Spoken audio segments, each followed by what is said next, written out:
ఎన్నికలు సమీపిస్తున్న వేళ ఏపీలో కాంగ్రెస్ పార్టీ స్పీడ్ పెంచింది. కొత్తగా ఏపీ పీసీసీ బాధ్యతలు చేపట్టిన వైఎస్ షర్మిల బస్సు యాత్రకు సర్వం సిద్ధమయ్యారు. ప్రజలలో మమేకమయ్యేందుకు ప్రత్యేక వాహనాన్ని రెడీ చేశారు. ఫిబ్రవరి మొదటి వారంలో ఆమె బస్సు యాత్ర ద్వారా ప్రజలకు చేరువ కానున్నారు. ప్రతి జిల్లాలో 2 రోజుల పాటు బస్సు యాత్ర సాగేలా పార్టీ ముఖ్య నేతలు ఏర్పాట్లపై ఫోకస్ పెట్టారు. 2024వ సంవత్సరానికి గాను కేంద్ర ప్రభుత్వం పద్మ అవార్డులను ప్రకటించింది. దేశవ్యాప్తంగా మొత్తం 31 మందికి కేంద్ర పద్మ అవార్డులను ప్రకటించింది. ఇందులో తెలంగాణలోని జనగామకు చెందిన యక్షగాన కళాకారుడు గడ్డం సమ్మయ్య, నారాయణపేట జిల్లా దామరగిద్ద వాసి బుర్రవీణ వాయిద్యకారుడు దాసరి కొండప్పకు పద్మశ్రీ అవార్డు లభించింది. అదేవిధంగా ఏపీకి చెందిన హరికథా కళాకారిణి ఉమా మహేశ్వరిని సైతం పద్మశ్రీ వరించింది. ప్రముఖ సినీ నటుడు చిరంజీవి, మాజీ ఉపరాష్ట్రపతి వెంకయ్యనాయుడుతో పాటు 5గురిని కేంద్రం పద్మ విభూషణ్తో గౌరవించింది. వారణాసిలోని జ్ఞానవాపిపై ఏఎస్ఐలో సర్వేలో కీలక విషయాలు బయటపడ్డాయి. హిందూ ఆలయాన్ని కూల్చి మసీదును నిర్మించారని పురావస్తు శాఖ తేల్చింది. 17వ శతాబ్దంలో ఆలయాన్ని కూల్చి మసీదును నిర్మించినట్లు సర్వే తేల్చింది. జ్ఞానవాపి మసీదు కింద హిందూ దేవతల విగ్రహాలు ఉన్నట్లు పేర్కొంది. హిందూ, ముస్లిం లాయర్లకు పురావస్తు శాఖ నివేదిక కాపీలు చేరాయి. దేవాలయం స్తంభాలలో చిన్న మార్పులు చేసినట్లు తెలిపారు హిందూ సంఘం న్యాయవాది. స్తంభాలపై చెక్కిన శిల్పాలను తొలగించడానికి ప్రయత్నాలు జరిగినట్లు నివేదిక వెల్లడిస్తున్నట్లు పేర్కొన్నారు జై. తమిళనాట కుమారస్వామి ఆలయాలకు భక్తులు పోటెత్తారు. అక్కడి సాంప్రదాయం ప్రకారం ఇవాళ తైపూసం పండుగ నిర్వహిస్తారు. ఈ నేపథ్యంలో పళని, తిరుత్తణి ఆలయాల్లో ప్రత్యేక పూజలు నిర్వహించారు. భక్తులు కావడి కట్టి మొక్కులు సమర్పించుకున్నారు. మురుగన్కు మహిళలు మంగళహారతులు పట్టారు.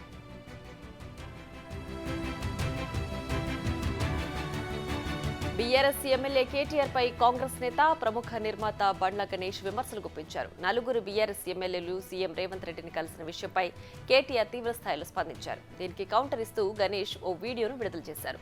ఎమ్మెల్యేలు సీఎం రేవంత్ ను కలిస్తే కేటీఆర్ ఎందుకంత ఉలిక్కి పడుతున్నారని ప్రశ్నించారు. కొత్తగూడెంలోని వివిధ ఆలయాలు, మసీదులకు రహస్యంగా జిహాద్ పేరుతో లేఖలు పంపుతున్న నిందితుడిని పోలీసులు అరెస్టు చేశారు. కేంద్ర ప్రభుత్వ ఉద్యోగిగా పనిచేస్తున్న గైక్వాడ్ కైలేష్ కుమార్ అనే వ్యక్తి మొదట వెంకటేశ్వర స్వామి దేవాలయంకు జిహాద్ పేరుతో దేవాలయాన్ని పేల్చివేస్తామంటూ తొలి రేఖ రాసి పంపాడు. క్రమంగా పోస్ట్ బాక్సుల్లో వివిధ దేవాలయాలకు, మసీదులకు లేఖలు పంపుతూ విద్వేషాలు సృష్టించేందుకు యత్నించినట్లు పోలీసులు గుర్తించారు. కృష్ణా జిల్లా బాపులపాడు మండలం బొమ్మలూరు టోల్ ప్లాజా వద్ద భారీగా నగదు పట్టుబడింది. చెక్పోస్ట్ వద్ద వాహనాలు తనిఖీ చేస్తున్న హనుమాన్ జంక్షన్ పోలీసులు ఈ నగదును స్వాధీనం చేసుకున్నారు. ఆధారాలు లేకుండా కారులో తరలిస్తున్న 52.50 లక్షల నగదు సీజ్ చేశారు. ఈ ఘటనపై కేసు నమోదు చేసుకున్న పోలీసులు దర్యాప్తు చేస్తున్నారు. టీడీపీ, జనసేన కలిసి జగన్ను ఓడించడం ఖాయమన్నారు జనసేన నేత ఆమంచి స్వాములు. వైసీపీ సర్కార్పై ప్రజల్లో తీవ్ర వ్యతిరేకత ఉందన్న ఆయన చీరాల సీటు తనకే ఇస్తారని, చీరాలలో జనసేన విజయం ఖాయమని ధీమా వ్యక్తం చేశారు. తనను ఇన్ఛార్జ్ పదవిని తొలగించడం బాధగా ఉందన్నారు అద్దంకి వైసీపీ మాజీ ఇన్ఛార్జ్ బాచిన కృష్ణ చైతన్య. పార్టీ వ్యతిరేక కార్యకలాపాలేవీ తాను నిర్వహించడం లేదని, ప్రజలతో మమేకమైన తనను పక్కన పెట్టడం వెనుక వేరే శక్తులు పనిచేశాయని ఆరోపించారు. విజయవాడ సెంట్రల్ అసెంబ్లీ నియోజకవర్గంలో ఏర్పడిన సందిగ్ధతకు వైసీపీ హైకమాండ్ చెక్ పెట్టింది. సిట్టింగ్ ఎమ్మెల్యే మల్లాది విష్ణు, కొత్త ఇన్ఛార్జ్ వెల్లంపల్లి శ్రీనివాస్ కలిసిపోయారు. వెల్లంపల్లి గెలుపు కోసం కలిసి పనిచేస్తామని విష్ణు ప్రకటించారు. నియోజకవర్గంలో జరిగిన పార్టీ కార్యాలయ ప్రారంభోత్సవంలో ఈ సందర్భంగా ఈ విషయాన్ని వెల్లడించారు. తెలంగాణ పర్యటనకు వచ్చిన ఏఐసీసీ అధ్యక్షుడు మల్లికార్జున ఖర్గేకు ఘన స్వాగతం పలికారు రాష్ట్ర కాంగ్రెస్ శ్రేణులు. బేగంపేట విమానాశ్రయం చేరుకున్న ఖర్గేకు సీఎం రేవంత్ రెడ్డి, కాంగ్రెస్ నేతలు సాదర స్వాగతం పలికారు. అక్కడి నుంచి కాంగ్రెస్ శ్రేణులు భారీ ర్యాలీ చేపట్టారు. ఎల్బీ స్టేడియంకు ఖర్గేను ర్యాలీగా తీసుకెళ్లారు. తెలంగాణ రాష్ట్రంలో కొత్తగా ఏర్పడిన కాంగ్రెస్ ప్రభుత్వం బీఆర్ఎస్ మీద అబండాలు మోపడం తప్ప ప్రజల సమస్యలపై దృష్టి సారించడం లేదని దుబ్బాక ఎమ్మెల్యే కొత్త ప్రభాకర్ రెడ్డి అన్నారు. సిద్దిపేట జిల్లా దుబ్బాక నియోజకవర్గంలో ఎమ్మెల్యే కొత్త ప్రభాకర్ రెడ్డి పర్యటించారు. పలు అభివృద్ధి పనులకు శంకుస్థాపన, ప్రారంభోత్సవాల్లో పాల్గొన్నారు. అనంతపురం జిల్లా గుత్తి తహసీల్దార్ కార్యాలయం ఎదుట రాష్ట్ర ప్రభుత్వ పెన్షనర్లు ధర్నా నిర్వహించారు. ఈ సందర్భంగా రాష్ట్ర ప్రభుత్వం పెండింగ్ లో ఉన్న డీఏలన్నీ వెంటనే చెల్లించాలని, 11వ పీఆర్సీ పెండింగ్ బకాయిలు వెంటనే చెల్లించాలని, మెడికల్ రియంబర్స్మెంట్ పరిధిలో 2 లక్షల నుంచి 5 లక్షల వరకు పెంచాలని డిమాండ్ చేశారు. కేంద్ర ప్రభుత్వం ఎన్హెచ్ఎం పథకంలో భాగంగా ఆదిలాబాద్ జిల్లా కేంద్రంలోని రిమ్స్ ఆసుపత్రికి మంజూరు చేసిన క్రిటికల్ కేర్ భవన నిర్మాణానికి ఆదిలాబాద్ ఎమ్మెల్యే పాయల్ శంకర్ భూమి పూజ చేశారు. ఈ సందర్భంగా కేంద్ర ప్రభుత్వం జిల్లాలో ఆరోగ్య సేవలు మరింత విస్తృతపరచడానికి అవసరమైన ఆసుపత్రులు, భవనాలు నిర్మిస్తుందని ఎమ్మెల్యే తెలిపారు. ములుగు జిల్లా కేంద్రంలోని గాంధీ విగ్రహం దగ్గర దళిత బంధు లబ్ధిదారు ఆధ్వర్యంలో ఒక్కరోజు దీక్ష చేపట్టారు. దళిత బంధుపై కాంగ్రెస్ ప్రభుత్వం స్పష్టమైన హామీ ఇవ్వాలని దళిత బంధు లబ్ధిదారులు నిరసన తెలుపుతూ డిమాండ్ చేశారు. దళిత బంధు నిధులు విడుదలై గ్రేడింగ్ అయినా కూడా లబ్ధిదారుల అకౌంట్లలోకి వేయకుండా ఆపుతున్నారని, అర్హులైన లబ్ధిదారులకు దళిత బంధు పథకాన్ని వర్తింపచేయాలని రాష్ట్ర ప్రభుత్వాన్ని కోరారు. మహబూబాబాద్ జిల్లా కేంద్రంలోని కలెక్టరేట్లో ఘనంగా జాతీయ ఓటర్ల దినోత్సవం నిర్వహించి సీనియర్ ఓటర్లను సత్కరించారు. ఓటు హక్కును వినియోగించుకోవాలని ఓటర్లచే ప్రతిజ్ఞ చేయించారు. ఈ సందర్భంగా బాధ్యత గల పౌరులుగా ప్రలోభాలకు గురికాకుండా స్వేచ్ఛగా ఓటు వేయాలని, ఓటే ప్రజాస్వామ్యానికి పునాదని కలెక్టర్ అన్నారు. శ్రీ సత్యసాయి జిల్లా తనకల్లు మండలం నడిమికుంటపల్లిలో దారుణం జరిగింది. చేపల కూర కోసం తలెత్తిన వివాదంలో అన్నను హత్య చేశాడు తమ్ముడు. సమాచారం మేరకు ఘటనా స్థలానికి చేరుకున్న పోలీసులు కేసు దర్యాప్తు చేస్తున్నారు. 18 ఏళ్లు నిండిన ప్రతి ఒక్కరూ ఓటు హక్కుపై అవగాహన కలిగి ఉండాలని కలెక్టర్ విజయరామరాజు అన్నారు. 17వ జాతీయ ఓటర్ల దినోత్సవం సందర్భంగా కడపలో జిల్లా కలెక్టర్ విజయరామరాజు అధికారులతో కలిసి ర్యాలీ చేపట్టారు. ఈ సందర్భంగా ప్రతి ఒక్కరూ ఓటు హక్కు వినియోగించుకుని భవిష్యత్తు తరాలకు బాసట వేయాలన్నారు. 18 సంవత్సరాలు నిండిన ప్రతి ఒక్కరూ తమ ఓటు హక్కు నమోదు చేసుకోవాలని జిల్లా కలెక్టర్ ఆశిష్ సంగ్వాన్ అన్నారు. ఓటర్ దినోత్సవాన్ని పురస్కరించుకుని నిర్మల్ జిల్లా కేంద్రంలోని శివాజీ చౌక్ నుంచి ఓటర్ దినోత్సవ ర్యాలీని ప్రారంభించారు. భారత రాజ్యాంగం పౌరులకు కల్పించిన ఓటు హక్కు ఒక వజ్రాయుధమని కలెక్టర్ పేర్కొన్నారు. కొమరం భీం ఆసిఫాబాద్ జిల్లా కేంద్రంలోని పొట్టి శ్రీరాములు చౌరస్తా సమీపంలో ఉన్న ఓ ఇంట్లో ఫ్రిడ్జ్ విద్యుత్ షార్ట్ సర్క్యూట్తో ఇల్లు దగ్ధమైంది. సమాచారం మేరకు అగ్నిమాపక సిబ్బంది మంటలను అదుపు చేశారు. ఈ ప్రమాదంలో 1 కేజీ వెండి, 3 లక్షల నగదు, 20 గ్రాముల బంగారంతో ఇంటి సామాగ్రి కాలి బూడిదయ్యాయి. సైబరాబాద్ కమిషనరేట్ పరిధిలోని బాలనగర్లో కొత్తగా ఏర్పాటు చేసిన సిసిఎస్ పోలీస్ స్టేషన్ను ప్రారంభించారు సిపి అవినాష్ మహంతి. ఈ కార్యక్రమంలో డీసీపీ బాలనగర్ శ్రీనివాసరావుతో డీసీపీ క్రైమ్స్ నరసింహతో పాటు పలువురు అధికారులు పాల్గొన్నారు. ఈ సందర్భంగా బాలనగర్ జోన్లో క్రైమ్స్ నియంత్రణను అదుపులోకి ఉంచేలా నిరంతరం అప్రమత్తతతో ఉండి ప్రజల్లో పోలీసుల పనితీరుపై మన్ననలు పొందాలని తెలిపారు. ఖమ్మంలో బేటీ బచావో బేటీ పడావో కార్యక్రమంలో పాల్గొన్నారు జిల్లా కలెక్టర్ విపి గౌతమ్. జాతీయ బాలికా దినోత్సవం సందర్భంగా ఐడీఓసీలో ఏర్పాటు చేసిన సిగ్నేచర్ క్యాంపెయినింగ్ లో సంతకం చేశారు కలెక్టర్. ఈ సందర్భంగా ఆడపిల్ల అని తెలుసుకుని అబార్షన్ చేస్తే వారిపై కఠిన చర్యలు తీసుకోవాలని, బాల్య వివాహాలు జరగకుండా పకడ్బందీగా చర్యలు తీసుకోవాలని అన్నారు. నంద్యాల జిల్లా ఎర్రగూడూరు గ్రామంలో కుక్కల దాడిలో చుక్కల దుప్పి మృతి చెందింది. సమాచారం మేరకు సంఘటన స్థలానికి చేరుకున్న ఫారెస్ట్ అధికారులు పోస్ట్ మార్టం నిమిత్తం హాస్పిటల్కు తరలించారు. ఆహారం కోసం అడవి నుంచి బయటకు వచ్చి ఉంటుందని అనుమానం వ్యక్తం చేశారు.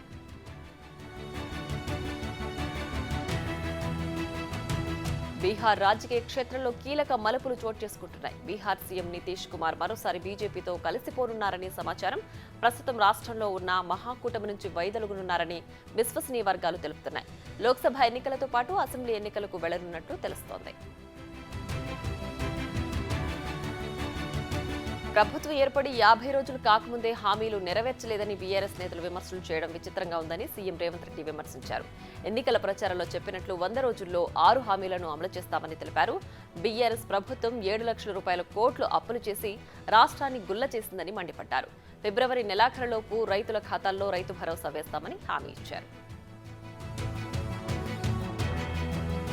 ప్రభుత్వ భూములు కాపాడాల్సిన బాధ్యత రెవెన్యూ అధికారులదేనని నారాయణఖేడ్ ఎమ్మెల్యే పటోళ్ల సంజీవరెడ్డి అన్నారు. పెద్ద శంకరంపేట మండలంలోని ప్రభుత్వ భూములను ఎవరైనా ఆక్రమిస్తే వాటిని గుర్తించి నోటీసులు అందజేయాలని రెవెన్యూ అధికారులకు ఆదేశాలు జారీ చేశారు. గత 5 ఏళ్లు రికార్డు తీసి ఎవరైనా అక్రమ నిర్మాణాలు చేపడితే చట్టరీత్యా చర్యలు తీసుకోవాలని తహసీల్దార్ను ఆదేశించారు. బీసీల మేలు కోసం తెలుగుదేశం పార్టీ 33% రిజర్వేషన్లు పెంచితే దాన్ని 24% తగ్గించిన ఘనత జగన్మోహన్ రెడ్డికి దక్కుతుందని ప్రకాశం జిల్లా కొండేపి ఎమ్మెల్యే డోలాశ్రీ బాల వీరాంజనేయ స్వామి ఎద్దేవా చేశారు. రంగుటూరులో స్థానిక మండల నాయకుల ఆధ్వర్యంలో జై హో బీసీ కార్యక్రమం నిర్వహించారు. ఈ కార్యక్రమానికి ముఖ్య అతిథిగా స్థానిక ఎమ్మెల్యే పాల్గొన్నారు. రాష్ట్రంలోని ప్రజల ఓట్లను తీసేయడం లేదా మార్చేసి దొంగలు రాష్ట్రంలోకి చొరబడ్డారని చంద్రబాబు ధ్వజమెత్తారు. నకిలీ ఓట్ల చేరికలపై ప్రతి ఒక్కరూ అప్రమత్తంగా ఉండాలని జాతీయ ఓటర్ల దినోత్సవం సందర్భంగా ఆయన ఎక్స్లో పోస్ట్ చేశారు. ఎప్పటికప్పుడు మీ ఓటు ఉందా లేదా అని సరిచూసుకోవాలన్నారు. ఓటు లేనివారు వెంటనే దరఖాస్తు చేసుకోవాలని సూచించారు. నెల్లూరు జిల్లా రాపూర్లోని మద్దెలమడుగు వద్ద పోలీసులు వాహనాలు తనిఖీలు చేయగా 3.5 లక్షల క్యాష్ సీజ్ చేశారు. ఎటువంటి రసీదులు లేకుండా కారులో తరలిస్తున్న నగదు స్వాధీనం చేసుకున్నారు. ఎన్నికలు సమీపిస్తుండటంతో సరిహద్దులో పోలీసులు ముమ్మరంగా తనిఖీలు చేపట్టారు. పశ్చిమ గోదావరి జిల్లా పెనుమంట్ర మండలం ఆలమూరు గ్రామంలో దళితులు రోడ్డెక్కారు. తమకు శ్మశాన వాటిక కేటాయించాలంటూ రహదారిపై వంట వార్పు కార్యక్రమం చేపట్టారు. దీంతో ట్రాఫిక్ స్తంభించి మాల మహానాడు ఆధ్వర్యంలో 300 మంది గ్రామస్తులు ధర్నాకు దిగారు. ఏలూరు జిల్లా వేలేరుపాడు మండలం కట్కూరు గ్రామంలో భారీగా తెలంగాణ మద్యం పట్టుబడింది. సుమారు ₹1,00,000 విలువ చేసే 635 తెలంగాణ మద్యం బాటిల్స్ ను స్వాధీనం చేసుకున్న పోలీసులు నిందితుడిని అదుపులోకి తీసుకుని కేసు నమోదు చేశారు.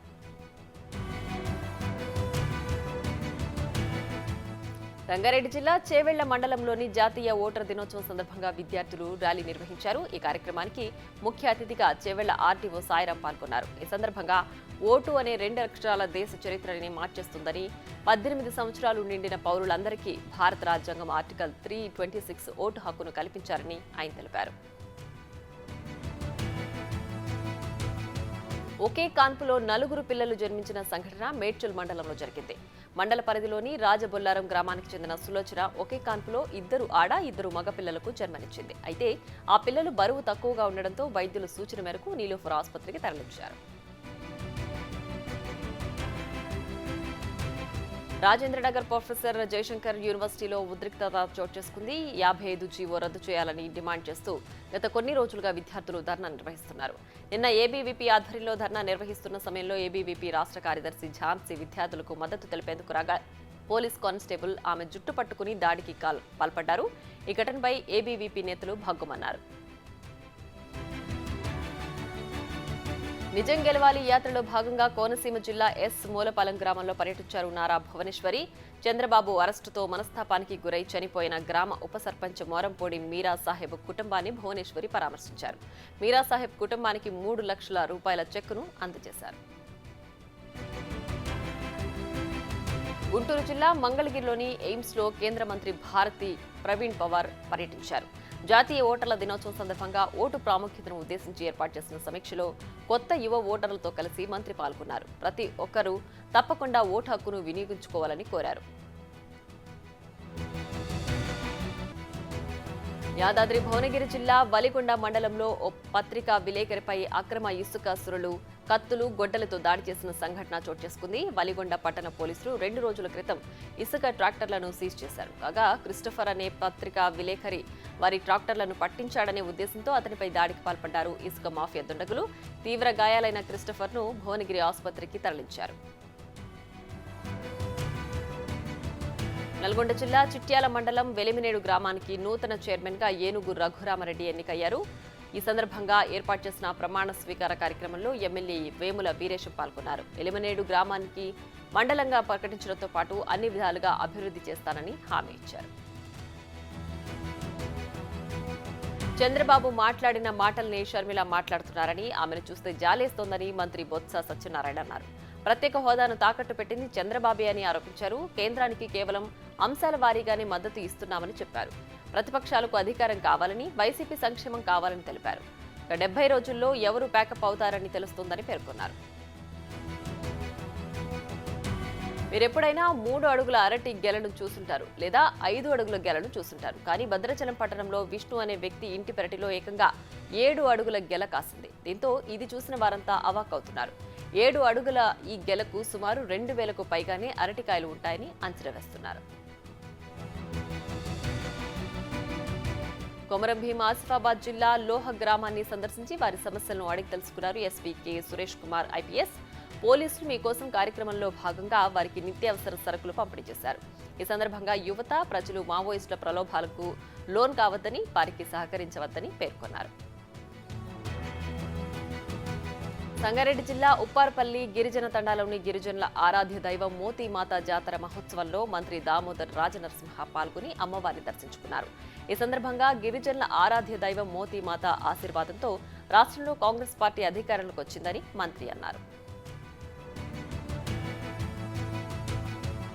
75వ గణతంత్ర దినోత్సవ సందర్భంగా జాతిని ఉద్దేశించి భారత రాష్ట్రపతి ద్రౌపది ముర్ము ప్రసంగించారు. భారతదేశం ప్రజాస్వామ్యానికి తల్లి వంటిదని రాష్ట్రపతి ద్రౌపది అన్నారు. పాశ్చాత్య ప్రజాస్వామ్య భావన కంటే భారతదేశంలోని ప్రజాస్వామ్య వ్యవస్థ ఎంతో పురాతనమైందని పేర్కొన్నారు. దేశం అమృత్ కాల్ ప్రారంభ సంవత్సరాల్లో ఉందని, దేశాన్ని కొత్త శిఖరాలకు తీసుకువెళ్లేందుకు మనకు సువర్ణ అవకాశం లభించిందని అన్నారు. దేశ లక్ష్యాలను సాధించడంలో ప్రతి పౌరుడి సహకారం ఎంతో కీలకమని ముర్ము చెప్పుకొచ్చారు. ఆర్టిఫిషియల్ ఇంటెలిజెన్స్, మెషిన్ లెర్నింగ్ వంటి సాంకేతిక పురోగతులు మన జీవితంలో ఎంతో కీలకంగా మారనున్నాయని చెప్పారు. యువతకు ఉత్తేజాన్ని కలిగించే ఎన్నో రంగాలు అందుబాటులో ఉన్నాయని తెలిపారు. యువత కొత్త అవకాశాలను అన్వేషిస్తూ ముందుకు సాగాలని ద్రౌపది చెప్పుకొచ్చారు. అమరావతిని ఏకైక రాజధానిగా కొనసాగించాలని కోరుతూ రైతులు చేపట్టిన ఆందోళన నేటితో 1500 రోజులకు చేరింది. 2019 డిసెంబర్ 17న సీఎం జగన్ 3 రాజధానుల ప్రతిపాదనను తీసుకొచ్చారు. ఈ నిర్ణయానికి వ్యతిరేకంగా రైతులు ఆందోళన బాటపట్టారు. రాష్ట్ర వ్యాప్తంగా ప్రజల మద్దతు కూడగట్టేందుకు నిరసన కొనసాగిస్తున్నారు. ఈ క్రమంలోనే నేడు అమరావతి సమర శంఖారావం పేరుతో 29 గ్రామాల్లో నిరసన కార్యక్రమాలు చేపడుతున్నారు. రాజధాని ప్రాంతంలో వెలగపూడి, మందడంలో 2 సభలను ఏర్పాటు చేశారు. ఈ సభలకు రైతులు, మహిళలు పెద్ద ఎత్తున తరలివచ్చారు. రాష్ట్ర విభజనతో ఏపీకి నష్టం జరిగిందని జై భారత్ పార్టీ అధ్యక్షుడు లక్ష్మీనారాయణ అన్నారు. వచ్చే ఎన్నికల్లో తాము చేయబోయే అంశాలతో కూడిన పార్టీ మేనిఫెస్టోను విడుదల చేశారు. ప్రత్యేక హోదా, విభజన హామీల సాధన కోసం పోరాడతామన్న లక్ష్మీనారాయణ అన్నదాతలు ఆత్మహత్యలు లేని రాష్ట్రంగా మార్చాలని ఆకాంక్షించారు. ఉద్యోగాలు లేక యువత వలస వెళుతోందని, రాష్ట్ర స్థాయిలో విత్తన చట్టం అమలు చేస్తామని హామీ ఇచ్చారు. నేడు ఓటర్ల దినోత్సవం సందర్భంగా ఓటు ప్రాధాన్యత తెలిపేందుకే మేనిఫెస్టో విడుదల చేస్తున్నట్లు ఆయన తెలిపారు. జనసేన అధినేత పవన్ కళ్యాణ్ పొలిటికల్ గా స్పీడ్ పెంచారు. ఇప్పటికే పార్టీ చేరికలతో బిజీగా ఉన్న ఆయన తాజాగా తూర్పుగోదావరి జిల్లాకి సంబంధించి క్రైస్తవ మత పెద్దలతో సమావేశమయ్యారు. రాష్ట్రంలో క్రైస్తవులు ఎదుర్కొంటున్న సమస్యలను అడిగి తెలుసుకున్నారు. వారు చెప్పిన అంశాలను పవన్ విని వారి సమస్యలను ఆలకించారు.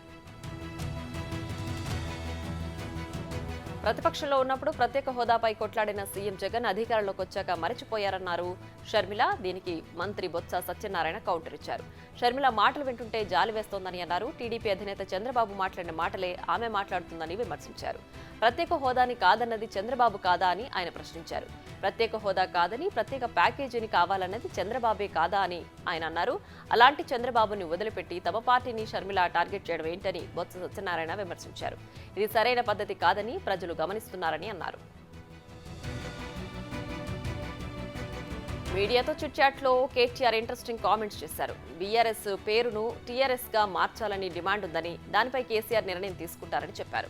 ఫిబ్రవరి 17న పుట్టినరోజు సందర్భంగా కేసీఆర్ తెలంగాణ భవన్కు వస్తారని, అంతకంటే ముందే ఎమ్మెల్యేగా ప్రమాణం చేస్తారని అన్నారు. కోకాపేటలో బీఆర్ఎస్ ఆఫీస్కు భూముల కేటాయింపుపై హైకోర్టులో పిల్ దాఖలైంది. గత ప్రభుత్వ హయాంలో 11 ఎకరాల కేటాయింపును సవాల్ చేస్తూ చిక్కుడు ప్రభాకర్ పిటిషన్ వేశారు. ప్రభుత్వ ఖజానాకు 1100 కోట్ల రూపాయల నష్టం వాటిల్లిందని, ఈ వ్యవహారంపై ఏసీబీ కేసు నమోదు చేసేలా ఆదేశాలు ఇవ్వాలని పిటిషన్ వేశారు.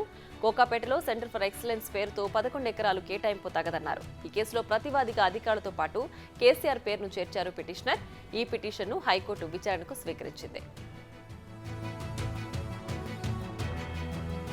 హైదరాబాద్లోని సచివాలయం వద్ద అగ్ని ప్రమాదం చోటు చేసుకుంది. రోడ్డుపై వెళుతున్న TS02 ED 0163 నంబర్ గల కారు ఇంజిన్లో నుంచి ఒక్కసారిగా మంటలు చెలరేగాయి.